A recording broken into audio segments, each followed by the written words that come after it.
O Vasco da Gama conquistou o Campeonato Brasileiro de 1997 com uma campanha memorável, marcada pela eficiência do time, pela liderança de Edmundo, o animal, e pela força coletiva da equipe dirigida por Antônio Lopes. Esse título foi o terceiro brasileiro na história do clube, após os de 1974 e 1989. Destaques da campanha. Edmundo, o atacante, foi o grande nome do campeonato, sendo o artilheiro com 29 gols em 28 jogos, estabelecendo o recorde de gols em uma única edição do Brasileirão até aquele momento. Suas atuações foram decisivas em várias partidas. Fase de grupos e semifinais. O Vasco teve uma campanha consistente na primeira fase, garantindo a liderança em seu grupo e avançando às semifinais. Na semifinal, enfrentou o Cruzeiro, vencendo no agregado e garantindo a vaga na grande decisão. Final contra o Palmeiras.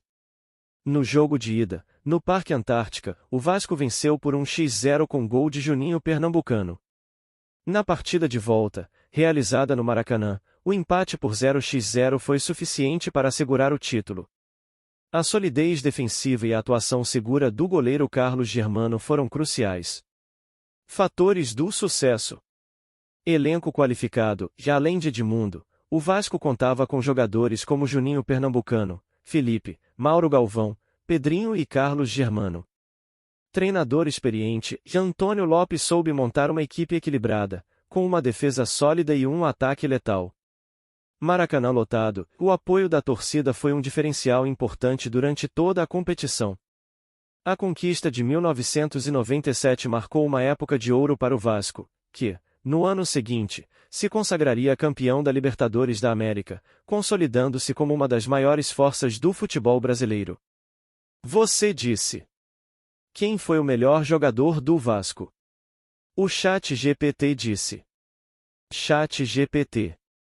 O grande destaque do Vasco no Campeonato Brasileiro de 1997 foi Edmundo, o animal. Ele teve uma temporada histórica e foi fundamental para o título do clube. Por que Edmundo foi o melhor jogador? Artilharia histórica. Se Edmundo marcou incríveis 29 gols em 28 jogos, um recorde para a época, sendo o principal goleador da competição.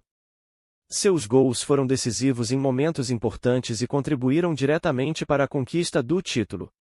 Liderança e protagonismo. E além dos gols, Edmundo liderava o time dentro de campo com sua técnica, raça e personalidade. Ele assumia a responsabilidade nos jogos mais difíceis, tornando-se uma peça-chave no esquema de Antônio Lopes. Atuações memoráveis. Entre os muitos jogos de destaque, está a vitória contra a União São João por 6-0, em que Edmundo marcou 3 gols e deu 2 assistências, mostrando todo o seu talento. Embora o elenco do Vasco fosse muito qualificado, com nomes como Juninho Pernambucano, Mauro Galvão e Carlos Germano, Edmundo foi o grande símbolo daquela conquista, sendo eleito o melhor jogador do Brasileirão de 1997. Seu desempenho marcou época e consolidou sua posição como um dos maiores ídolos da história do clube.